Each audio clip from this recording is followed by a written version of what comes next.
Monsieur Garrigue. Merci Madame la Présidente, Madame la Vice-Présidente, mes chers collègues. Le développement de notre RER métropolitain se poursuit et je veux saluer la poursuite de l'action de la métropole dans son financement, garantissant ainsi une hausse progressive des fréquences. Ces renforts sont plébiscités par les usagers et contribuent à réduire la congestion routière et à diminuer la pollution sur notre territoire. Mais certains renforts sont beaucoup plus discutables. Je veux vous alerter sur les choix opérés sur la ligne du Médoc. Nous finançons 50% du coût de l'ajout de 8 trains supplémentaires sur l'axe Mâcon-Pessac, via le triangle des Échoppes, et 2 trains supplémentaires sur l'axe Mâcon-Bordeaux. Il faut rappeler, Madame la Présidente, que les trains empruntant le triangle des Échoppes ne vont pas à la gare de Bordeaux-Saint-Jean, pourtant hub de mobilité du territoire. Pendant des années, nous avons constaté que ces trains étaient quasi vides, au contraire des trains Mâcon-Bordeaux, via la ligne de ceinture, qui, eux, connaissent un succès croissant. On nous avait alors répondu qu'il fallait attendre que les choses se mettent en place et que les habitudes se prendraient progressivement.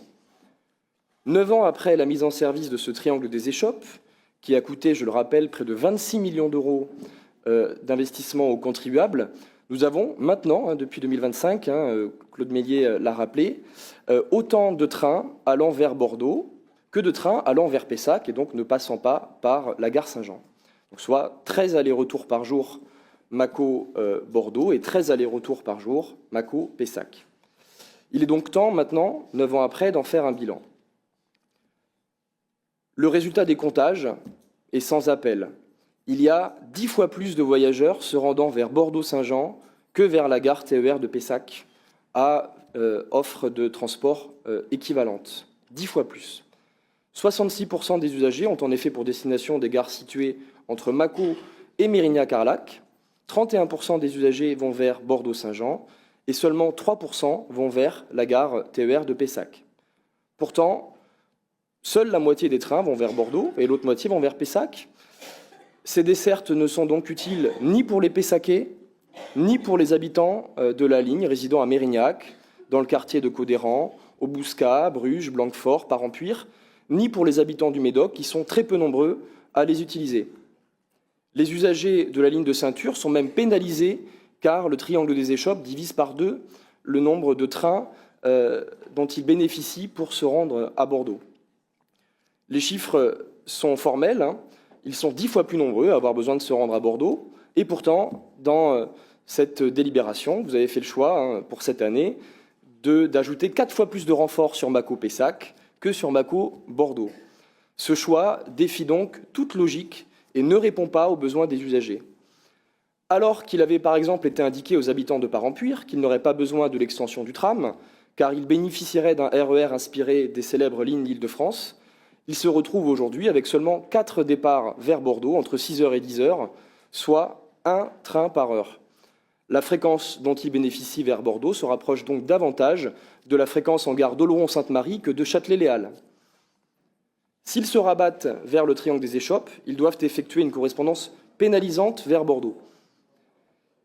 J'ai bien compris que la région aimait beaucoup faire de nouvelles correspondances aux usagers. On va en reparler avec la délibération d'après sur le car express Arès-Bordeaux.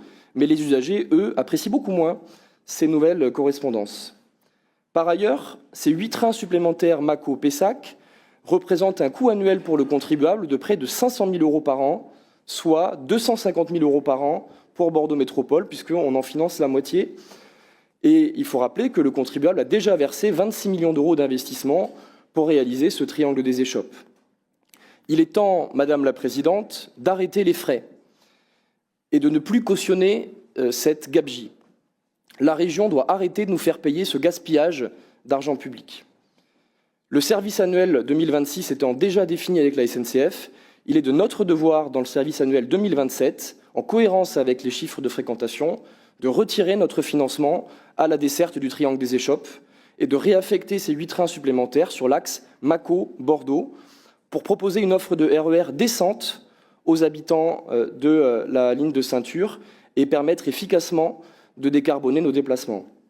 Concernant mon vote, je soutiens pleinement les renforts Libourne-Arcachon, Saint-Marien-Saint-Isan-Bordeaux, Langon-Bordeaux et Mâcon-Bordeaux, Mais je m'oppose au renfort du triangle des échoppes et j'attends donc vos réponses pour vous donner mon vote.